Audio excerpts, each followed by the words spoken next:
대부분의 분들이 조금 마음의 부담감이 있기도 하고 또 위축되기도 하는 마음을 갖는 것 같습니다. 나는 전도하지 못하는데 라고 하는 자책과 또한 전도하고 싶은데 망설여지는 자신 없는 마음들이 계속해서 우리 마음을 조금 붙잡기도 하고 억누르기도 하는 것 같습니다. 그래서 사도 바울은 지금 고린도 교회에게 편지를 어떻게 보내고 있는지, 어떤 태도인지 그것으로 우리가 교훈 삼아서 이 시대를 살아가고 있는 우리가 어떻게 이 지역 가운데 우리 삶 가운데서 예수 그리스도의 복음을 전할까, 그것을 함께 좀 고민하고 묵상하고 기도하는 시간이 되었으면 좋겠습니다. 먼저 사도 바울은 고린도전서 4장 20절에 하나님의 나라는 말에 있지 않다, 오직 능력에 있다라고 얘기를 합니다. 그래서 계속해서 지금 고린도 교회 안에 어떤 일관된 메시지를 전하고 있는데, 그것이 바로 헬라가 자랑하고 있는 그 지식과 그리고 수사가 아니라 바로 하나님의 능력이다라는 것을 계속해서 강조합니다. 오늘 본문에도 보면 사도 바울이 고린도 교회에게 편지를 쓰는데 아름답고 화려한 말들로 내가 너희에게 전하지 않고 있다라고 하는 것을 계속해서 강조하고 있습니다. 그래서 사도 바울은 전도, 하나님의 나라, 능력이라고 하는 것을 계속 강조하면서 고린도 교회 성도들에게 내가 지금 너희에게 진심으로 그리고 순전한 복음으로 나아가고 있다라고 이야기합니다.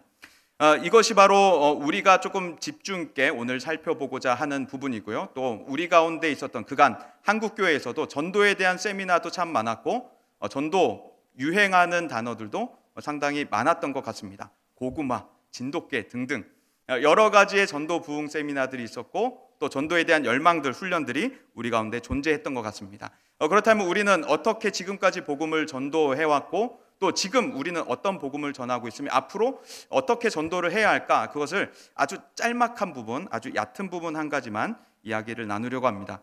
사람은 크게 두 가지 방법으로 소통을 합니다.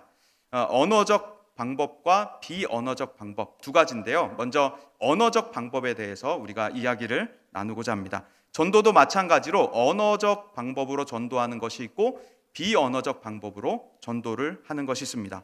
바울은 사람들 앞에 서서 설교를 하기도 했었고 또 이와 같이 교회에 편지를 보내며 글로써 말을 하면서 이 두 가지 말과 글이라고 하는 것으로 언어적 방법으로 소통하고 복음을 전하고 있었습니다. 고린도 전서라고 하는 것은 글로 전한 하나님의 복음이고 언어적 방식이었고 오늘 본문은 자신이 편지를 쓰는데 계속해서 말에 있지 않고 수사에 있지 않고 화려함에 있지 않고 하나님의 능력에 있다라고 하는 그 중점적인 것을 알리고 있습니다. 그렇다면 바울이 사용한 언어는 과연 어떤 언어였길래 화려하지 않다라고 말하고 있을까요? 바울은 고린도 교회에 편지를 쓰며 자신의 글이 지금 수려하지 않다, 화려함에 주목하지 않다라고 말합니다. 사람의 마음을 감동시키고 설득하는데 집중하지 않고 있다라고 말하며 헬라가 사랑하는 지식과 수사에 주목하고 힘을 쏟고 있지 않다. 내가 지금 힘을 쏟고 있는 것은 바로 성령의 나타나심이다라고 이야기합니다. 내가 지금 너희에게 글을 쓰고 있는데 이 글을 통해 성령께서 나타나셨으면 좋겠다라고 하는 마음을 담고 있는 것입니다. 성령께서 나타나시면 예수를 증거하게 되고요. 예수가 증거되면서 성령의 역사로 말미암아 그 증거되는 예수를 믿게 되고 그 믿음으로 말미암아 풍성한 생명에 거하게 되는 것이죠. 그래서 사도 바울은 지금 세상 지혜의 성도들이 그 세상 지식에 머물지 않기를 바라고 있고 바로 하나님의 능력 가운데 하나님의 나라 가운데 머물기를 바라고 있었습니다. 그 이유가 또한 고린도 교회 성도들의 신앙이 깊거나 단단하지 않다는 이유도 존재했었습니다. 3장 1절과 2절에 보면 그리스도 안에서 어린아이들을 대함과 같이 내가 너희를 대하고 있다. 내가 너희에게 밥을 먹이지 않았고 젖을 먹이고 있다라고 이야기하죠. 왜냐하면 내가 너희에게 밥을 주면 너희가 아직 어리기 때문에 이가 아직 나지 않았기 때문에 너희가 밥을 씹지 못한다. 소화를 시키지 못한다. 그래서 젖으로 먹인다. 지금도 그렇게 못하고 있다라고 하면서 사도 바울은 계속해서 어린아이들을 대하는 것과 같이 신앙의 수준이 낮은 것을 감안하면서 이야기를 하고 있었던 것입니다. 그래서 하나님의 능력에 머물기를 원함과 동시에 신앙이 얕은 수준인 그들에게 사도 바울은 굉장히 쉽게 편안하게 단어와 문장을 사용하면서 이야기를 하고 있었습니다. 그런데 우리가 자칫 오해할 수도 있는 것이 그렇다고 사도 바울이 문법을 파괴했느냐?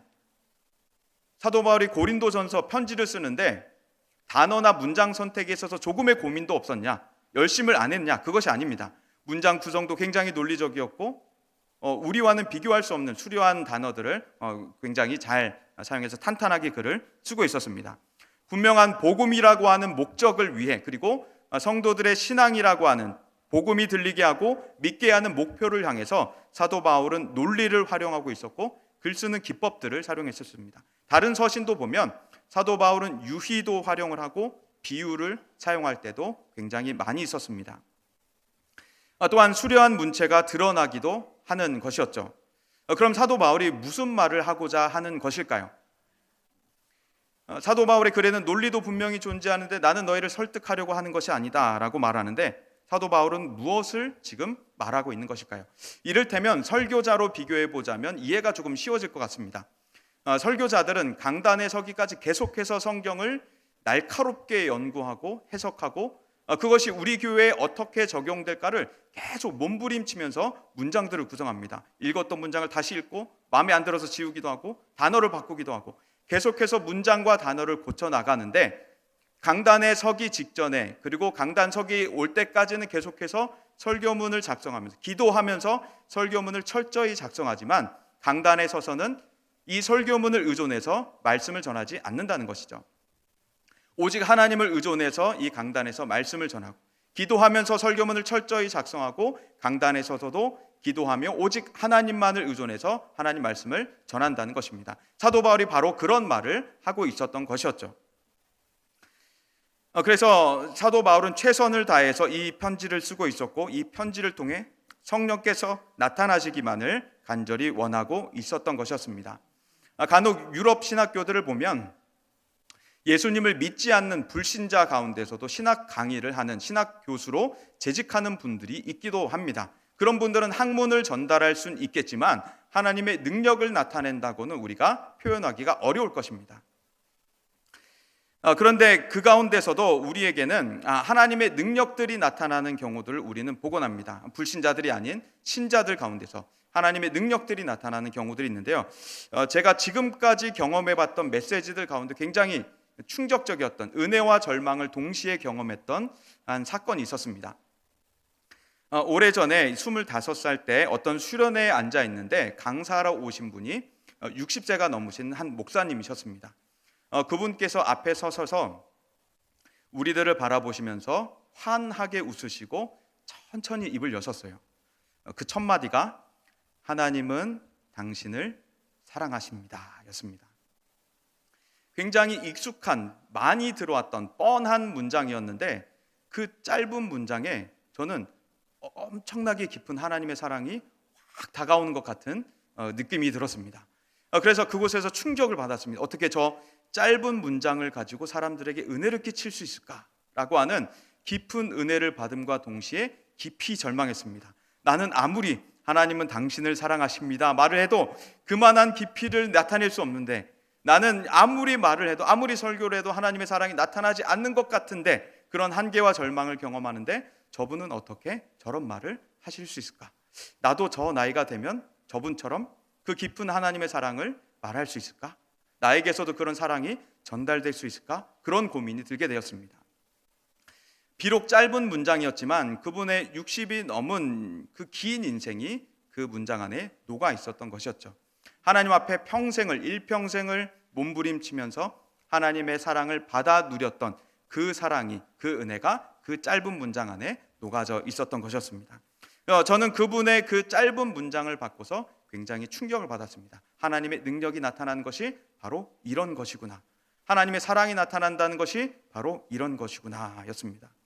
또 한 번은 아직까지도 기억하고 있는 복음 전도자입니다. 저의 평생에 있어서 이 복음 전도자를 꺾을 만한 전도자는 단 한 명도 아직까지 나타나지 않았습니다. 중학교 때 저희 어머니께서 교회 부흥회에 참석하시고 오셨어요. 밤늦게 오셔가지고 저를 이제 불러다 앉히려고 하시는 겁니다. 얘 이리 와봐라. 그래가지고 왜 그러냐 그랬더니 엄마가 교회 부흥회에서 뭐를 배워왔는데 저한테 실습을 해야겠다는 거예요. 그래서 그걸 왜 나한테 실습을 하냐, 귀찮다, 안 하겠다, 막 듣기 싫다, 막 그러고 이제 가려고 하는데 어머니는 기어코 막 와봐라, 이거 뭐 숙제다, 꼭 실습하라 그랬다, 가족들한테 실습하라 그랬다 해가지고 저를 기어코 앉혀놓으셨어요. 그래가지고 제가 거기 앉아서 어머니가 이제 막 하나씩 얘기를 시작하시는데 그 얘기는 창조, 타락, 그리고 구속에 관한 이야기였습니다. 창조를 믿냐? 믿는다. 타락을 믿냐? 믿는다. 그럼 너한테 원죄가 있는 거 믿냐? 믿는다. 그런데 예수님 때문에 너 죄가 옮겨지고 용서받고 너 죄가 해결된 걸 믿냐? 믿는다. 그럼 너 천국 가는 거 믿냐? 그래서 믿는다 그랬더니 그제서야 이제 됐다. 가서 자라 그러시더라고요.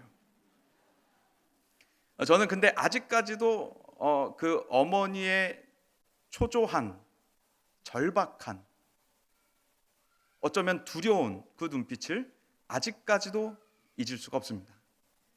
어쩌면 아들에게서 꼭 확인했어야 하는 것이 있는 엄마의 두려운 밤이 었을지도 모르겠다는 생각이 들었습니다. 어머니의 그 전도를 들은 이후로 저는 아직까지도 그 밤의 기운들이 느껴지는 것 같습니다. 이와 같은 것들이 바로 하나님의 능력이 나타난다라고 하는 것이죠. 어머니는 신학 공부도 하지 않았었고 그렇게 고학력자도 아니십니다. 그런데 어머니가 하는 말에서는 그 어떠한 대학교 교수님보다 신학교 교수님들보다 저에게 파괴력 있는 말로 다가왔었습니다. 하나님은 예배 강단에 박사를 세우시는 것이 아니라 목사를 세우신다고 하는 것이 바로 그러한 내용이 되는 것이죠. 여러분들도 마찬가지로 바로 그런 사람인 줄로 믿습니다. 평범한 혹은 어떤 사람들보다는 세상 성공한 사람들보다는 우리가 조금 낮을지 모르지만 조금 공부를 덜 했을지 모르지만 우리 속에 계신 예수께서 계속해서 우리로 일하시기 때문에 우리 가운데는 하나님의 사랑이 계속해서 나타나고 계시는 줄 믿습니다. 선교사님들이 외국에 나가려고 하면 그 나라, 그 선교지에 대한 공부들을 하는데 문화를 공부하고 인종을 공부하고 그다음에 사회, 종교, 경제, 교육 등등 다양한 것들을 배우는데 그 중에서 꼭 하나 언어를 배우게 됩니다. 그래서 고국에서 선교 파송 전 고국에서 외국어 프로그램들을 이수하면서 잘 짜여진 프로그램을 통해 문법 등을 교육받게 되죠. 지식을 얻으면서 언어를 학습하게 됩니다. 그런데 과연 언어가 학습될 수 있을까라고 하는 질문을 여러분에게 한번 던져보고 싶습니다. 과연 언어가 학습될 수 있을까? 언어학자 가운데 촘스키라고 하는 권위자가 있는데 그 사람은 인간에게는 선천적으로 언어를 습득하는 장치가 있다고 주장을 합니다. 그렇기 때문에 어린아이건 어른이건 언어를 습득하고자 하는 장치에 의해서 언어를 습득할 수 있다 주장하고요. 스티븐 크라센이라고 하는 언어학자도 언어는 학습되지 않는다, 습득된다라고 이야기합니다. 그래서 지금 우리나라 교육제도 가운데서는 계속해서 아이들에게 외국어를 학습시키려고 하니까 선생님도 힘들고 아이들도 힘들게 되는 것이죠. 그런데 언어는 학습되지 않는다를 주장하고 언어는 습득된다라고 이야기합니다. 그래서 한 수업 가운데 신임 선교사의 언어 습득이라고 하는 주제로 발표하는 시간이 있었습니다. 그래서 이러한 주제들로 제가 준비해서 발표를 했는데 강승삼 교수님이라고 하는 분이 그 발표를 듣고서 코멘트를 달기 시작했어요. 맞다. 언어는 학습되지 않고 언어는 습득되는 게 맞다. 라면서 한국에서 파송될 선교사들이 한국에서 너무 외국어 공부를 오래 할 필요 없다. 길게는 1년 정도 그냥 문법 공부만 하고 외국에 나는 보낸다. 그리고 외국에 가서 어디서 언어를 배우라고 가르치냐면 시장에 가서 언어를 배우라고 가르친다라고 이야기를 합니다.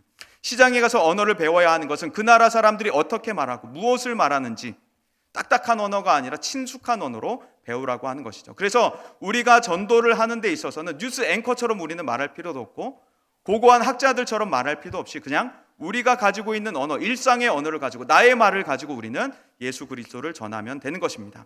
그런 사람이 한 사람 있었습니다. 가난한 농부의 아들로 태어나서 4살 때 그는 아버지를 먼저 여의게 됐습니다.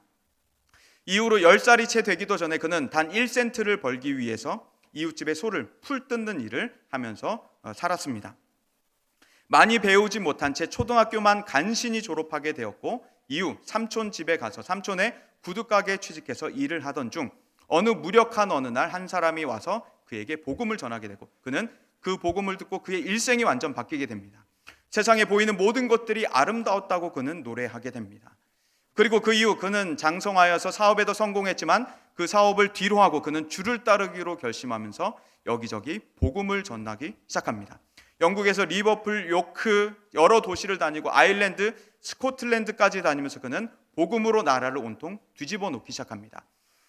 그가 대각성 부흥 집회, 전도 집회를 열기 시작하면서 많은 대학생, 많은 젊은이들이 그의 복음 전도, 회심에 대한 이야기들을 듣고 성령의 청결함에 대한 이야기들을 듣고 그가 다니는 곳마다 죄가 끊기기 시작하고 술집이 문을 닫기 시작하고 그리고 많은 사람들이 예수께 헌신하기 시작하면서 학생 자원운동이라고 하는 그 세계 선교 운동이 시작되게 되었습니다.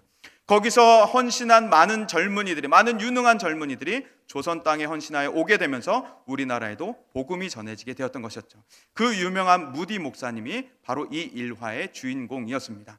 무디 목사님은 많이 공부한 사람도 아니었는데 대표적으로 하나님의 능력을 나타내는 목사님이었습니다. 고학력자도 학식이 많은 사람도 아니었으나 그에게는 분명 하나님의 능력이, 성령의 충만함이, 정결한 능력이 나타나서 그는 도시를 변화시킬 수 있는 사람이었고 사람을 변화시킬 수 있는 사람으로 대표적으로 낮춰지게 되었습니다. 그래서 그런 사람들과 같이 하나님은 계속해서 평범한 사람들 혹은 평범한 사람들보다 조금 못한 사람들, 그러나 하나님의 능력을 갈망하고 하나님의 능력을 소유한 사람들과 계속해서 일해 오고 계셨습니다. 우리 교회가 바로 그러한 교회인 줄 믿습니다. 우리 교회, 우리 모든 성도, 저와 여러분들이 바로 그러한 사람인 줄 믿습니다. 성남 지역의 정결한 변화를 위해 우리는 계속해서 53년 동안 열심히 기도해오고 복음을 전하고 다양한 문화 일들을 우리는 일으키고 있었습니다. 바로 계속해서 우리가 그런 일들을 이어나가야 할 줄로 믿습니다. 계속해서 기도할 뿐만 아니라 복음 전할 뿐만 아니라 이 지역, 이 사회, 이 도시를 뒤집을 수 있을 만큼의 문화사역들을 우리가 일으켜야 될 줄로 믿습니다. 그래서 우리는 전도하는 데 있어서 내가 볼품없고 내가 공부한 것도 많이 없고 내가 성경도 많이 모르는데 내가 어떻게 예수를 전할 수 있겠느냐라고 하는 그 문턱에 우리는 부딪히게 됩니다.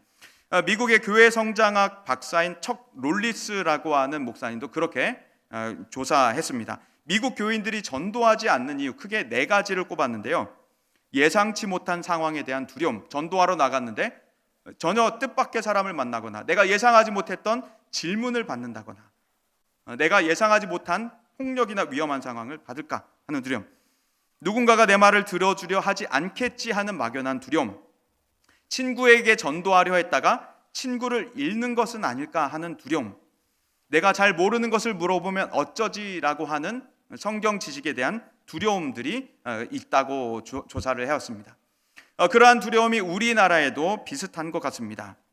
그런데 두려울 필요가 전혀 없는 것이 우리 교회는 지금까지, 그리고 여러분들은 지금까지 전도를 굉장히 잘 해오고 계셨다는 사실입니다.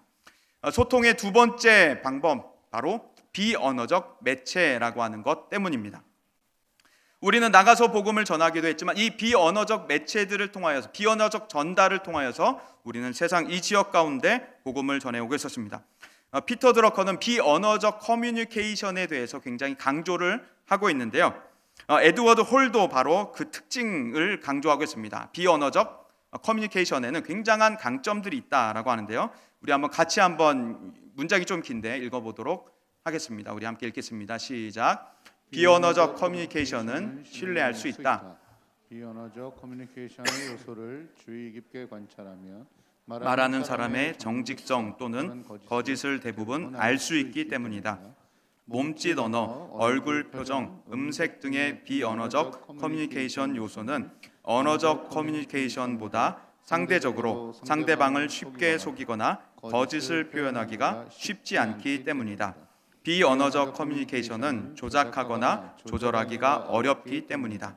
이러한 이유로 사람들은 비언어적 커뮤니케이션을 더 믿고 신뢰하기도 한다. 아멘.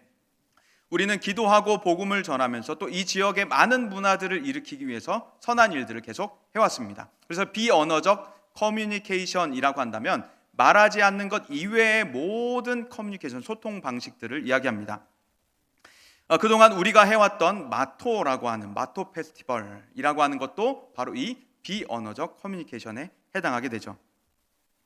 지역 주민들에게, 지역 이웃들에게 문화를 선물한다는 것은 사실 굉장한 일입니다. 그리고 교회가 이 일을 해오고 있었다고 하는 것은 여러분들이 정말 하나님 앞에 큰 칭찬을 받아 마땅한 일이었습니다.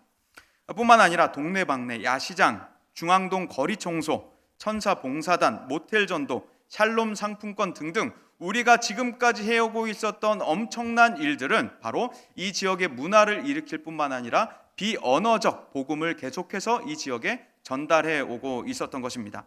많은 힘을 쏟았고 많은 재정을 쏟았는데 우리가 무언가 얻어내려고 시도하거나 요구하거나 기대하지 않고 그저 하나님의 사랑이 이 지역에 흘러가기를 바라고 있었던 것이었죠. 하나님의 이름이 이 지역에, 하나님의 평강이 이 지역에 넘쳐나기를 원하고 있었던 것이었습니다. 이 메시지는 눈에 보이지 않고 수적 변화가 없더라도 엄청나게 강한, 굉장히 강한 파괴력을 가지고 세상에 선포하는 것이었죠. 세상 사람들은 이런 모습을 보면서 교회가 어떻게 존재해야 하는지, 교회가 어떻게 우리의 이웃이 되고 있는지를 세상 사람들은 깨닫게 되었습니다.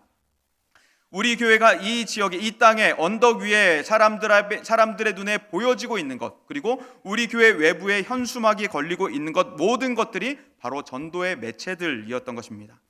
또한 우리 교회 유튜브가 계속해서 실황과 녹화된 것들이 띄어져 있는 것 역시 비언어적 매체로서 세상 사람들에게 복음을 전하고 있었던 것이었죠. 그래서 세상 사람들은 우리가 언어적, 비언어적 모든 매체들을 통하여서 이 지역 가운데 전하고 있는 복음들을 이 성남 지역 사람들이 듣고 있었던 것입니다. 여러분들이 그 일에 동참해주고 계셨기 때문에 여러분들도 그 언어적, 비언어적 전도에 계속해서 지금까지 동참해오고 헌신해오고 계셨던 것이었죠.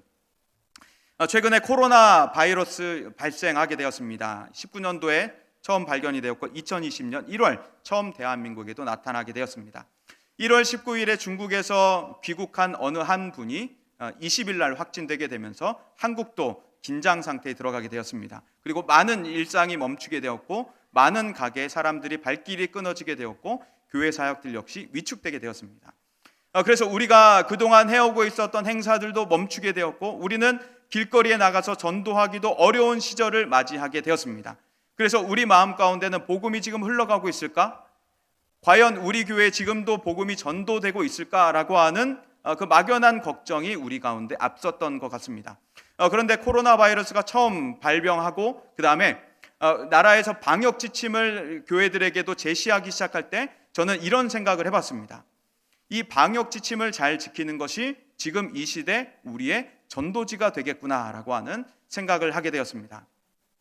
우리 동네에 있는 저 교회는 우리 지역 사람들을 존중한다더라, 우리의 건강을 배려해 준다더라, 성도의 건강들을 열심히 지켜준다더라 라고 하는 것, 그러한 메시지들이, 비언어적 메시지들, 눈에 보이지 않는 메시지들이 지역에 전달되면서 세상 사람들은 저 교회면 가볼만 하겠다, 저런 교회라면 나도 다녀볼만 하겠다라고 하는 전도지가 되었던 것입니다.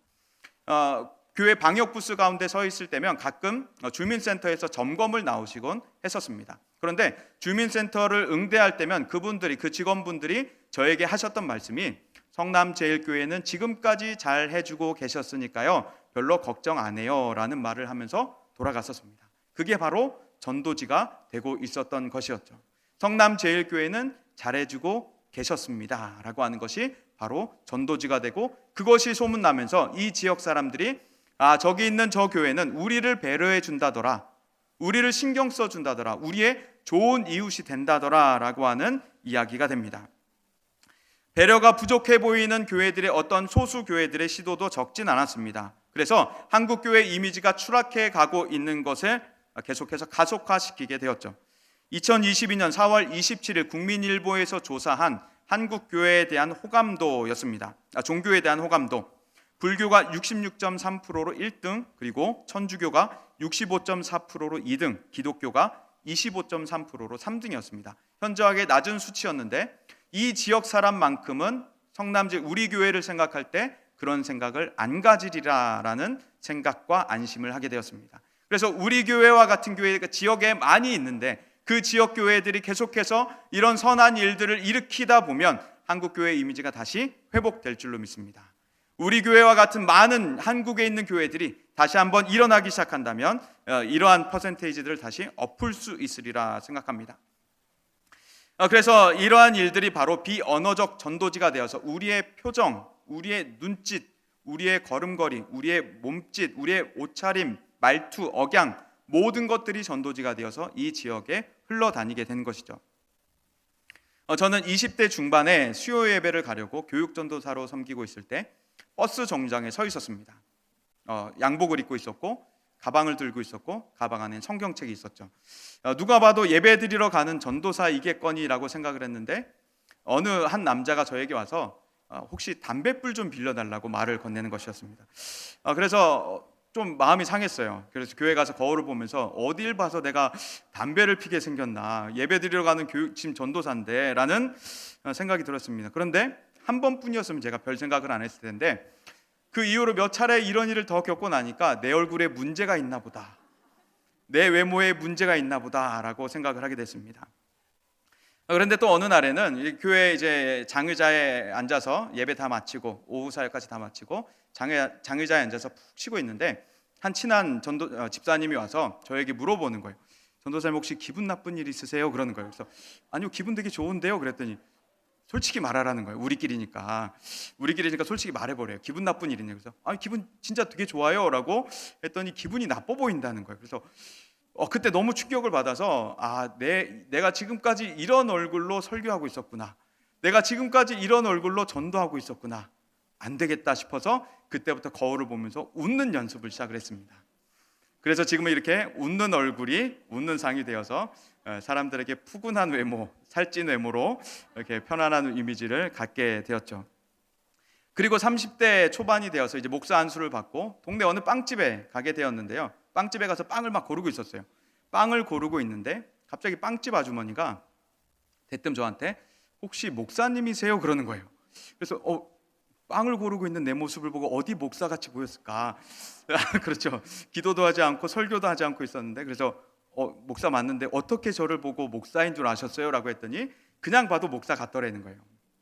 그래서 너무 기분이 좋아져서 그래 10년의 수고가 헛되지 않았구나. 그래서 집에 가서 막 자랑하고 아내한테 막 자랑하고 생각날 때마다 자랑하고 있습니다.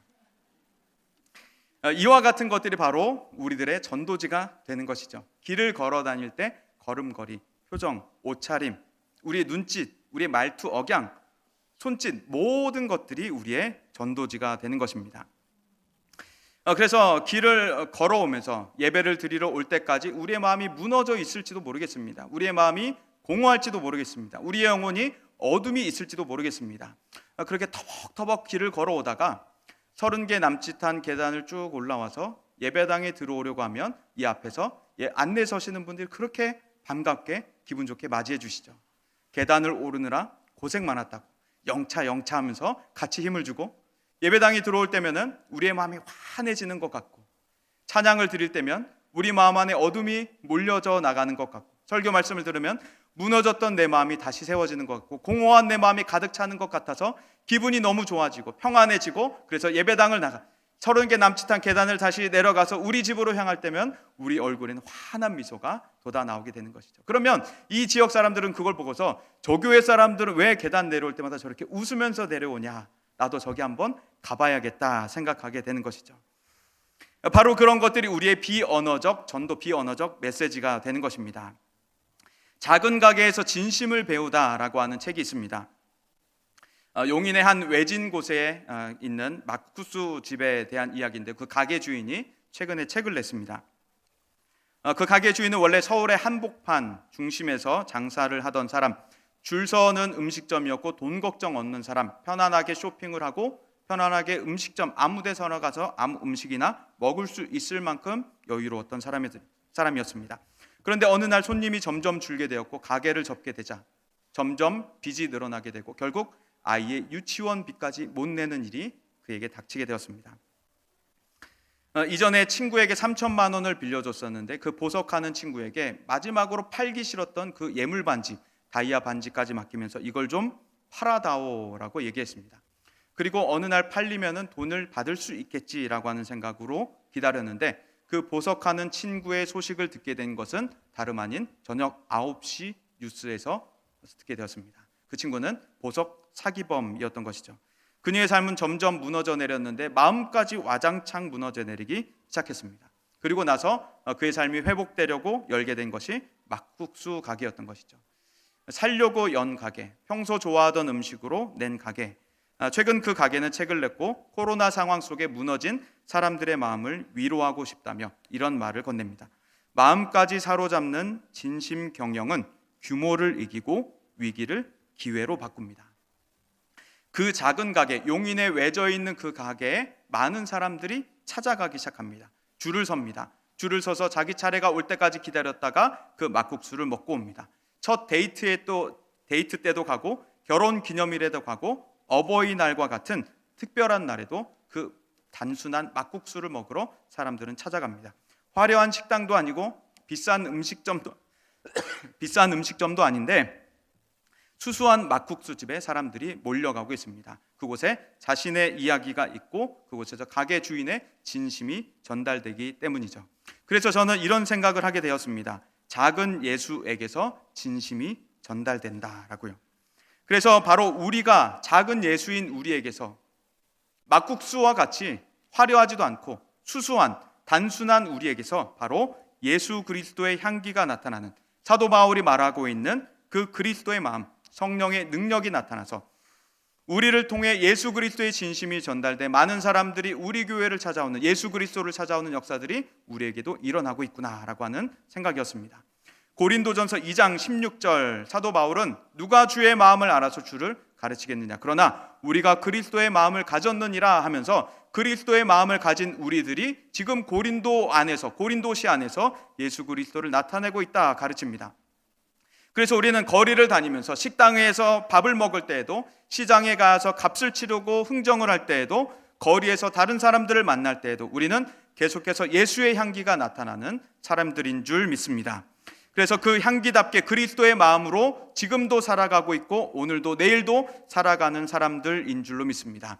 이제 우리 교회가 준비하고 있는 다시오삼 갤러리가 우리에게 찾아오고 있습니다. 그것이 이 지역의 전도지가 되었으면 좋겠습니다. 길거리에 나가서 마음껏 소리치지 못하는 이때 이 지역 사람들에게 아름다운 전도지가 되었으면 좋겠습니다. 준비하는 사람들의 모습에서 행복이 넘쳐나고 웃음이 넘쳐나고, 또 이곳에 오는 사람들, 또 이곳에서 지내는 사람들, 또 갤러리를 보고 집에 돌아가는 모든 사람들의 입에서 하하호호 소리가 나고 얼굴에 한박 웃음이 가득하게 되기를 소망합니다. 내게 있는 작은 취미라도, 내게 있는 볼품없는 것이라도 이것으로 그리스도를 아름답게 해보고자 전시품을 준비해서 교회에 전시하는 우리가 되었으면 좋겠습니다. 그것으로 교회를 풍성하게 하고 이 지역을 살릴 수 있는 우리가 다 되었으면 좋겠습니다.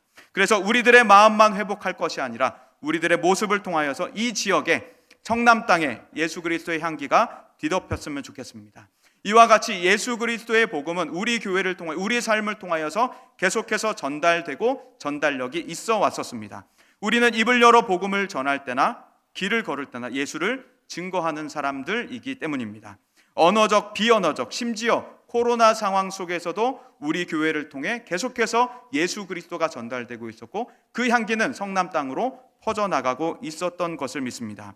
우리는 성경을 통해 예수를 보고 세상은 우리를 통해 예수를 보기 때문입니다. 그래서 우리는 언제나 어디서나 작은 예수로 살아가며 개인적으로도 복음을 전할 뿐만 아니라 교회에서 우리가 공동체적으로 행사를 하면서 이 지역 가운데 아름다운 예수의 향기를 퍼뜨릴 수 있는, 아름다운 전도지들을 계속해서 전할 수 있는 우리가 되었으면 좋겠습니다. 주님, 제가 한 그릇의 막국수에 불과할지 모르지만 하나님, 다시오삼 갤러리를 통해서 제가 이 지역 가운데 우리 교회를 통해 복음을 전하겠습니다. 전도지를 이 지역에 전달하겠습니다. 그와 같이 바울과 같이, 무디와 같이 하나님을 사랑하고 그 능력으로 복음을 전했던 그 선배들의 삶을 뒤쫓아서 지금 이 시대 우리가 살아가기를 간절히 소망합니다. 우리 속에 계신 주님을 의지해서 살아가게 될 때 우리가 그분의 영광의 도구가 되며 그때와 같은 부흥의 일들이 우리 가운데도 다시 한번 일어나게 될 줄로 믿습니다. 우리 한번 찬양하면서 좀 기도하면 좋겠습니다. 교회